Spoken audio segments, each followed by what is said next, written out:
आवश्यक सूचना। इस वीडियो में कक्षा 9वीं का हिंदी का वार्षिक पेपर रियल पेपर दिया गया है, जो कि 101% रियल पेपर है। इसलिए कृपया कर वीडियो के लास्ट तक बने रहिए। धन्यवाद। हेलो दोस्तों, welcome back to new this video. आपके लिए मैं लाया हूँ क्लास 9th परीक्षा का 2022-23 हिंदी का पेपर। मुझे हिंदी का पेपर मिल चुका है। ये बिल्कुल 101% रियल पेपर हिंदी का मिल चुका है। आप यहाँ पर देख सकते हैं, पूरा आप सीरियल नंबर मिला सकते हैं, 213 है।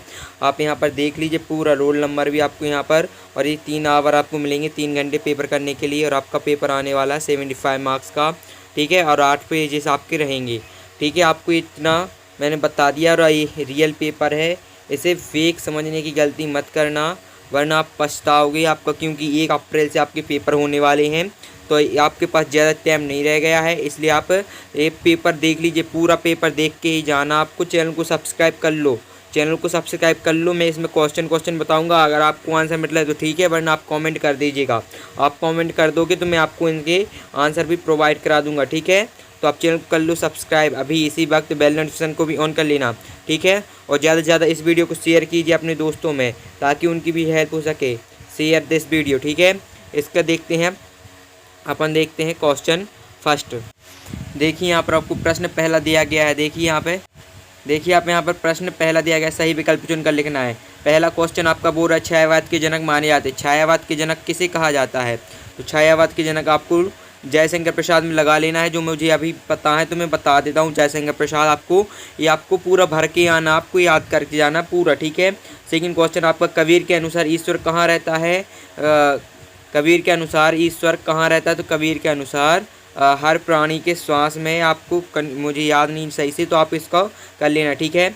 इसके बाद आपका तीसरा क्वेश्चन, वीर रस का स्थायी भाव क्या है? तो वीर रस का स्थायी भाव उत्साह है, ठीक है। इसके बाद देखते हैं चौथा है, महादेवी ने पुरस्कार में मिला चांदी का कटोरा किसे दे दिया? किसे दे दिया था? तो आपको ये देख लेना, ठीक है। इसके बाद देखते हैं, रचना के आधार पर वाक्य के कितने भेद होते हैं? रचना के आधार पर वाक्य के 3 भेद होते हैं, ठीक है। आपको रचना के आधार पर 3 भेद लिखने हैं, ठीक है। पाँच क्वेश्चन हो गए आपके यहाँ पर। और छठा है, मृदुला गर्ग की रचना कौन सी है? मृदुला गर्ग की रचना आपको लिखनी है, यहाँ पर लिख देना, ठीक है। एक बार रिपीट करके बता दूँ आपको। यहाँ पर देखिए, पहला आपका क्वेश्चन जो बोल रहा है, पहला आपका क्वेश्चन कह रहा है यहाँ पे, पहला क्वेश्चन, छायावाद के जनक कौन माने जाते हैं? तो आपको आंसर में लिखना है आपको जयशंकर प्रसाद, ठीक है। सेकेंड है, कबीर के अनुसार ईश्वर कहाँ रहता है? इसका आपको आंसर देख लेना है एक रिपीट करके, ठीक है। मुझे सही, वीर रस के स्थायी भाव आपको उत्साह लगाना है। महादेवी वर्मा ने ये पुरुष चांदी का कटोरा किसे दे दिया? और रचना के आधार पर वाक्य कितने प्रकार के? 3 प्रकार के होते हैं। मैं इसे रिपीट कर रहा हूँ दोबारा, मृदुला गर्ग की रचना कौन सी? तो आपको इसको देख लेना, ठीक है। इसके बाद देखते हैं नेक्स्ट है जो, इसके बाद आए हैं आपके ब्लैंक्स। यहाँ पर प्रश्न 2 से रिक्त स्थान की पूर्ति करना, 6 अंकों का है। आप यहाँ पर देख सकते हैं, काली तू रजनी भी, तू शासन की कितनी करनी भी काली। अब मुझे ये समझ नहीं आया, आपको देख लेना। वीरस का स्थायी भाव क्या है? तो आपको उत्साह लिख देना है। पीपर पास सरस मंडोला में कौन सा अलंकार है? आपको अलंकार लिख देना है। हिंदी का प्रथम उपन्यास कौन सा माना जाता है? और यहाँ पे, और आपको यहाँ पे क्या है, शब्द के पहले जुड़ने वाले वो पहले वाक्य क्या कहलाते हैं? उपसर्ग कहलाते हैं।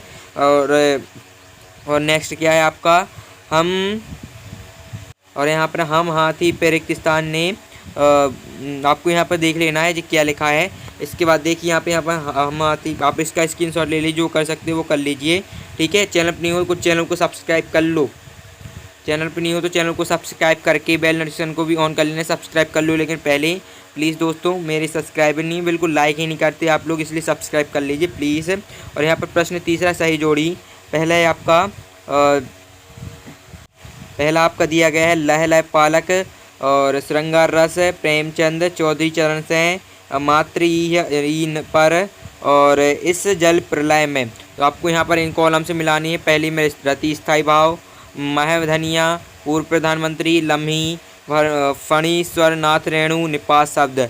आपको ये कर लेना है, आप स्क्रीनशॉट ले लीजिए, आपको पूरा याद करके जाना है। आपको ये 6 नंबर के देख लीजिए, पूरा 6 नंबर का। प्रश्न 4 है अब, ब्रिटिश राज का गहना क्या है? स्थायी भाव को जगाने वाले तथा उद्दीप्त करने वाले रस का क्या कहलाते हैं? सबसे बुद्धिमान जानवर किसे माना जाता है?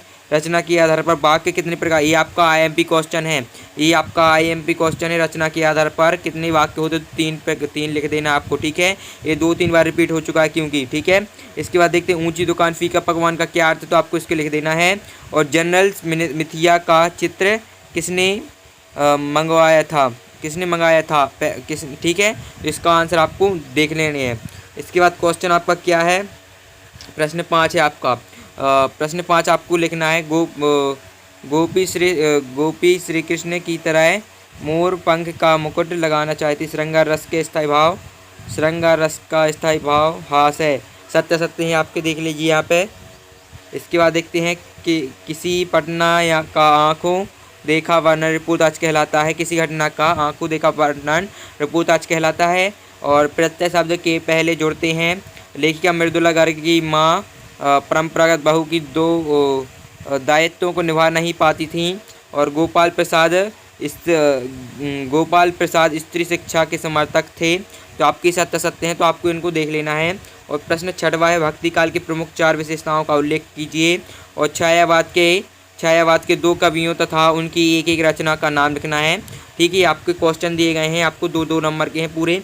प्रश्न 7, ब्रजभूमि के प्रति कवि रसखान का प्रेम किन किन रूपों में अभिव्यक्त हुआ है, अथवा में है आपका किस शासन की तुलना तम के प्रभाव से की गई है और क्यों, तो इनकी आंसर आपको देख लेना है। 8वां क्वेश्चन आपका, मेघ है कविता में जिन रीति रिवाजों का मानविक चित्रण हुआ है उनका वर्णन करना है, 2 नंबर का आपका एक क्वेश्चन है, ठीक है। और इसी के अथवा में दिया गया है, कवि का ब्रज के वन बाग और तालाब निहारने के पीछे क्या कारण है।